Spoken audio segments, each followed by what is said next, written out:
మోకాళ్ల నొప్పులు, gas, gut health వంటి సర్వ రోగాలకు నివారణి అరుణ యోగా ఆముదం. మీరు లేకపోయినా స్కిట్ చేసేయచ్చు కదా, ఇంకొకరితో చేయొచ్చు, ఎక్కువ మందితో చేయొచ్చు, ఐ మీన్ నలుగురితోనే చేయొచ్చు. ఇప్పుడు 5 ఉన్నారు ఇంకో స్కిట్లో, నలుగురు మిగిలిన 4 చేయొచ్చు. ఇలా ఏమైనా చేయడానికి ఉంటుంది కదా. చెయ్యొచ్చమ్మా, కానీ మరి మనం వచ్చిందే దాని ద్వారా వచ్చాం కదా, దాన్ని వదులుకుని అట్లా వెళ్ళడం కరెక్ట్ అంటే వాళ్ళు కూడా ప్రోత్సహిస్తారు కదా. ఇప్పుడు సుడిగాలి సుధీర్ హీరో అవడానికి ప్రోత్సహిస్తారు రైతే, కానీ నేను ఎప్పుడు అయితే అట్లా మానలేదన్నమాట. మానలేదు, ఎందుకంటే ఇప్పుడు వరకు నా మీద ఒక స్కిట్ ఆల్రెడీ ఒక 10 రోజుల క్రితమే రాసేసుకుంటారు. రాసేసుకున్నాక ఇప్పుడు నేను సడన్ గా నాకు వేరేది ఉంది నేను వెళ్ళిపోతాను అంటే అది ఎంతవరకు కరెక్ట్? నేనైతే అట్లా చేయను అనమాట. ఎందుకంటే నేను ఏదో అంటారు కదా, నేను కట్టంప లాంటిదాన్ని అనమాట. మా మల్లెమాల సంస్థానికి నేను విశ్వాసంగా ఉంటాను.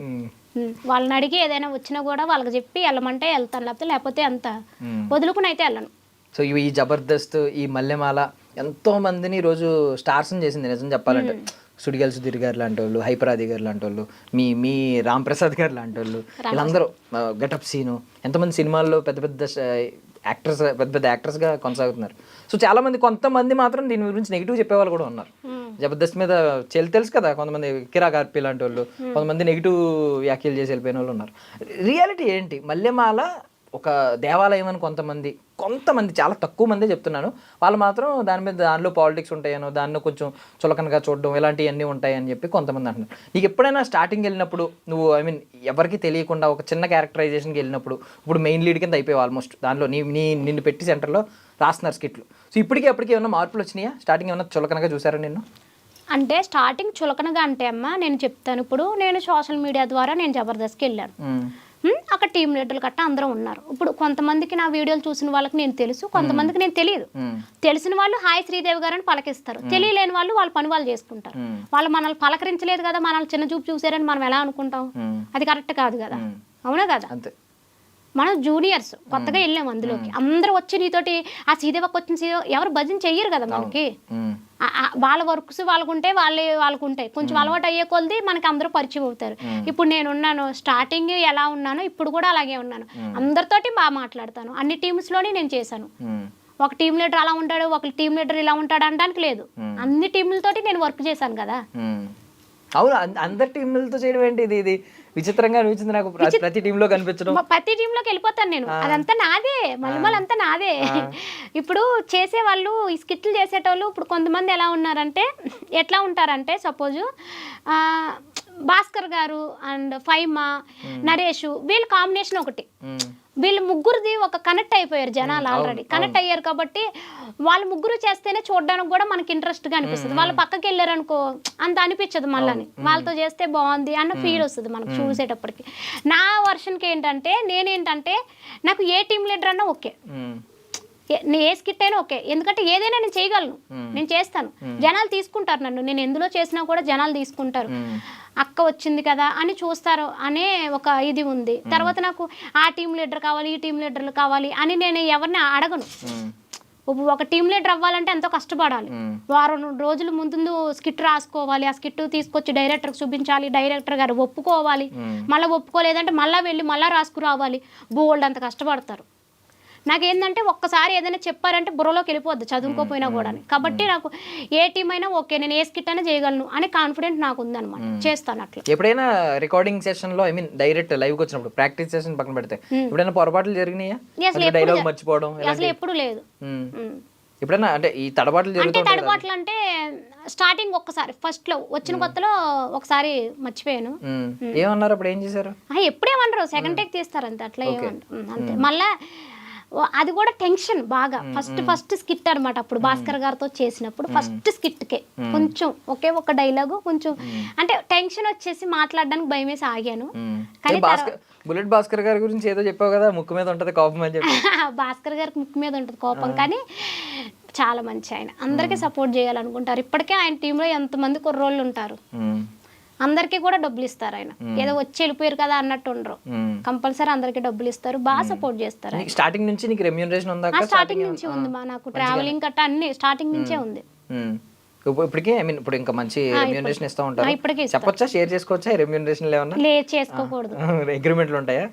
అగ్రిమెంట్ నేను మల్లెమాలకి నా ప్రాణం పోయేదాకా అగ్రిమెంట్ రాసేసాను. ఇప్పుడు వేరే ఛానల్లో చేయడానికి ఉంటుందా? వెళ్తే మల్లెమాలకి ఏమో మా నాకు అసలు ఎప్పుడు ఆలోచన రాలేదు అసలు. నార్మల్ గా వేరే ఛానల్లో ఈవెంట్స్ కి వేటికి ఏదైనా పిలుస్తున్నారంటే మీ అగ్రిమెంట్ లో వెళ్ళొచ్చు అని ఉంటుందా? లేదు వెళ్ళొచ్చు ఉంటాయి కదా రెగ్యులేషన్. వెళ్ళొచ్చు అనుకుంటా. ఇప్పుడు నేను ఈ ఛానల్ పని చేస్తుంటే వేరే ఛానల్లో చేయడానికి ఉండదు, ఫుల్ టైం కాబట్టి లెక్క అలా ఏమన్నా ఉంటుందా? అంటే గెస్ట్ కింద వెళ్ళొచ్చు, గెస్ట్ కింద వెళ్ళొచ్చు కానీ స్కిట్లు చేయడానికి కట్టా వెళ్ళకూడదు నాకు తెలిసి, అట్లా వెళ్ళకూడదు. సో మళ్ళీ నీకు కూడా ఒక దేవాలయం అనే చెప్తున్నావు. అవును. సో ఒక్కొక్కరి గురించి చెప్పావు కదా, అందులో రాకెట్ రాఘవ్ గారు ఏంటో ఎంత మంచోడో చెప్పావు.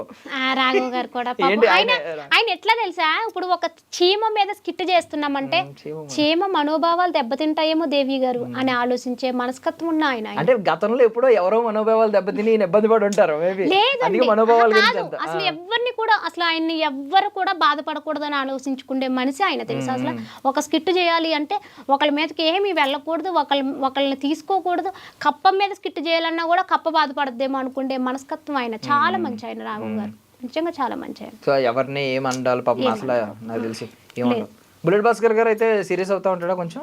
స్కిట్ టైంలో కొంచెం కోపం ఆయనకి అంతే, మళ్ళీ స్కిట్ అయిపోగానే ఇంకా పట్టించుకోరు. అంటే ఎలా సీరియస్ అవడం అంటే ఏంటి, అరుస్తారా గట్టిగా? అరవడం అంటే ఆయనకి టీచర్ ఏదో అన్నావు కదా, టీచర్ ఆయన కూర్చుంటారు మన విద్యార్థులు. ఆయన ఎట్లా అంటే భాస్కర్ గారు ఇక్కడ భాస్కర్ గారు కూర్చున్నారు కదా, మేము అందరం కూడా ఎవరైతే ఉన్నామో టీమ్ లో అందరం కూడా లైన్గా అలా కూర్చోవాలి.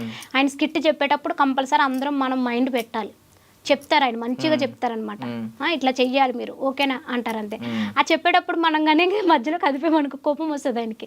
ఆ కోపం కూడా అంటే ఏదో మన ఇది చేయాలని కాదు, మాట అట్లా ఉంటుంది అనమాట. కొంచెం ఆయన గంభీరంగా ఉంటారు కదా, బొబ్బులి పులిలాగా. ఆయన కొంచెం గట్టిగా అరిచారంటే అంతే, మనం అంత దూరం ఎగురుతాం, అట్లా ఉంటుంది అనమాట. కానీ పాపం బాగా సపోర్ట్ చేస్తారు ఆయన. ఆయన నార్మల్గా మిమిక్రీ ఆర్టిస్ట్, మంచి మిమిక్రీ చేస్తారు. ఎప్పుడన్నా మేము చూడని టాలెంట్ ఏమన్నా మీకు క్లోజ్ ఉంటారు కాబట్టి అందరూ మీరు అందరికీ లేదు అట్లా అయితే మిమిక్రీగా అయితే నేను ఎప్పుడు చూడలేదు. ఎందుకంటే మాకు ఇచ్చే టైము ప్రాక్టీస్ టైము జబర్దస్త్ టైంలోనే మేము ఓన్లీ కలుస్తాం. ప్రాక్టీస్కి వెళ్ళాం అనుకో, ఆ రోజు మార్నింగ్ వెళ్తామా 2 స్కిట్లు ప్రాక్టీస్ చేస్తాం ఈవినింగ్ వరకు. మేము స్కిట్ గురించే మాట్లాడుకుంటారు తప్ప అందరూ ఇంక వేరే విషయాలు మాట్లాడుకోవడానికి కూడా టైం ఉండదు. ఫస్ట్ ఏ స్కిట్ రాసుకుందామా, ఆ డైలాగ్ తినికిద్దామా, ఈ డైలాగ్ తినికిద్దామని ఈ విషయమే మాట్లాడుకుంటారు తప్ప ఇంకా వేరే వాళ్ళ టాలెంట్లు ఏంటి అనేది మనకు తెలియదు. మన టాలెంట్ ఏం చూపించడానికి ఇంకేం ఉండదు ఇంకా అక్కడ. ఇంకా షూటింగ్ టైంలో కూడా లేడీస్ రూమ్స్ అన్ని వే పక్కన ఉంటాయి, బాయ్స్ వే పక్కన ఉంటాయి, టీమ్ లీడర్ వేరు ఉంటాయి. ఇంకా అప్పుడు కూడా మాకేం మాట్లాడుకోవడానికి ఏం టైం ఉండదు. ఓకే, ఓన్లీ ప్రాక్టీస్ సెషన్ లో కలుస్తారు. మళ్ళీ ఎవరు క్యారవాన్లు గాని ఎవరు రూములు గాని వాళ్ళ రూమ్స్ కి వెళ్ళిపోతారు. ఓకే, సో ఇప్పుడు మిగిలిన వాళ్ళ గురించి కూడా చెప్పావు కదా, నోకరాజ్ గురించి. నోకరాజ్ తమ్ముడు కూడా బాగా చేస్తాడు స్కిట్లు, మనోడు మంచి టాలెంట్, మొత్తం నోరంతా అరుగుపోయినా చేస్తాడు. అసలు ప్రాక్టీస్ చేపించేటప్పుడు కూడా నుంచుని చేస్తాడు, అసలు గొంతుకు పోతుంది స్కిట్లు అయ్యేటప్పుడు. బాగా ప్రాక్టీస్ చేస్తాడు, బాగా వర్కహాలిక్ అంటే బాగా పని బాగా చేస్తాడు, బాగా చేస్తాడు వర్క్ బాగా చేస్తాడు. ఆ గొంతుకంతా పోగొట్టుకుంటాడు. నేను తమ్ముడు అంట బాగా. ప్రవీణ్ కూడా తమ్ముడు అని పిలుస్తాడు. ప్రవీణ్ గాని క్లోజ్ ఉంటాం అందరం బాగా. ఫైమా గాని అందరం క్లోజ్ ఉంటాం. ఎవరు నీకు బాగా క్లోజ్? ఎవరు మొత్తం బాగా క్లోజ్ అంటే ఫైమా అండ్ శాంతి స్వరూపు. ఓకే, శాంతి స్వరూప్ ఎలా మాట్లాడతారు? శాంతి స్వరూపుకి నాకు అంటే మంచిగా మాట్లాడుకుంటాం, ఫస్ట్ నుంచి బాగా మాట్లాడుకుంటాం. దాని కాస్ట్యూమ్స్ చాలా బాగుంటాయి. ఫస్ట్ లేడీస్ కన్నా కూడా శాంతి స్వరూప్ కాస్ట్యూమ్స్ చాలా బాగుంటాయి. అసలు వాడు ఏం బట్టలు కట్టుకున్నా కూడా నేను గొడవ పెడతాను, బాగున్నా కూడా బాగాలేదంటాను, కావాలని అనమాట. మంచి క్రేజ్ బయట కూడా ఎవరైనా ఈవెంట్స్ కది వచ్చారంటే ఒక కాస్ట్యూమ్స్ అసలు హీరోయిన్ కొన్నంత క్రేజ్ ఉంటుంది బయట. తనకు వచ్చిన పేమెంట్ బట్టలకే పెట్టేస్తుంది. మంచి మంచి కాస్ట్యూమ్స్ మంచి కాస్ట్యూమ్స్ వేస్తుంది. ఆ కాస్ట్యూమ్స్ మనకు కూడా దొరకవు, ఆడవాళ్ళకు కూడా. సారీ మనకంటున్నారే మీ మొగుడు కదా, ఆడవాళ్ళకు కూడా దొరకవు కాస్ట్యూమ్స్. బాగా ప్లాన్ చేస్తుంది. సో ఎప్పుడన్నా షాపింగ్ కి అడిగావా? మరి షాపింగ్ వెళ్దాం ఇద్దరం కలిసి, ఎలా సెలెక్ట్ చేస్తాడు ఏంటో తెలుస్తుంది. లేదు, కుదరలేదు, నేను ఎప్పుడు వెళ్ళలేదు మా. ఎందుకంటే నాకు జబర్దస్త్ లో నాకు కాస్ట్యూమ్స్ కన్నా కంటెంట్ ఇంపార్టెంట్. ఎవరు ఇస్తారు అక్కడ జబర్దస్త్ లో? మీకు తెచ్చుకోవాలా కాస్ట్యూమ్స్? అంటే ఇప్పుడు మనం ఏదైనా రాజు గెటప్, రాణి గెటప్స్ అలాంటి గెటప్స్ చేయాలనుకుంటే వాళ్ళ దగ్గర కాస్ట్యూమ్స్ ఉంటాయి. అలానే నార్మల్ సారీస్ ఏమైనా కావాలన్నా కూడా వాళ్ళే ఇస్తారు అక్కడ. లేదు మనకేమైనా మనం కాస్ట్యూమ్స్ మనం తెచ్చుకోవాలి అనుకుంటే మన కాస్ట్యూమ్స్ కట్టుకోవచ్చు. అక్కడే టిచ్చింగ్ చేసే వాళ్ళు ఉంటారు, మేకప్ చేసే వాళ్ళు అప్పటికప్పుడు టిచ్చింగ్ చేస్తారు, అన్ని ఉంటాయి అక్కడే ఉంటాయి. మనకి ఒకవేళ ఏదైనా కాస్ట్యూమ్ నచ్చింది అనుకో అక్కడ అడిగి తీసుకెళ్ళిపోవచ్చా? అట్లాంటివి అయితే మేము ఎప్పుడు చేయలేదు. అలాంటివి అయితే ఎప్పుడు చేయలేదు. ఏం తీసుకెళ్ళలేదా? సెట్ ప్రాపర్టీ గానీ అట్లా ఎప్పుడు అసలు లేదు. మాది అయిపోగానే పట్టుకెళ్ళి వాళ్ళకి అప్పు చెప్పేసి అంతే. నీకు నచ్చిన కాస్ట్యూమ్ ఏంటి వాళ్ళు ఇచ్చిన అన్నిటిలో? నాకు కొన్ని గెటప్స్ ఇట్లా అదే అతిలోక సుందరి గెటప్ వేసాను కదా, అది కానీ తర్వాత అది బాగా ఇష్టమైన గెటప్ చాలా. నాకు గెటప్స్ అంటే చాలా ఇష్టం. బావగారే ఉన్నారు ఆ అతిలోక సుందరి గెటప్ చూసి. ఎందుకు లేదే కావాలని అడుగుతున్నా. ఏముంది అంటే ఏదో అనుంటారు కదా ఇంట్లో కమెంట్. వేసుకున్నాక తర్వాత ఆ స్కిట్ అయిపోయాక తర్వాత భయం వేసింది నాకు, శ్రీదేవి గారి ఫ్యాన్స్ వచ్చి నన్ను కొడతారేమో చాలా భయపడ్డాను నేను. ఏమన్నా ఒక కమెంట్ అన్నా అలాగే? లేదు అసలు అందరూ బాగా సపోర్ట్ చేశారు అబ్బా, థ్యాంక్ యూ నిజంగానే చాలా బాగా సపోర్ట్ చేశారు. నాకు ఫస్ట్ భయం వేసింది, అమ్మో నన్ను కొడతారేమో అని ఫస్ట్ నేను స్కిట్ చేసినప్పుడు భయపడ్డాను. తర్వాత మళ్ళా ఓకే అని చేసా కదా, మంచిగా వెళ్ళింది అది చాలా బాగా. సో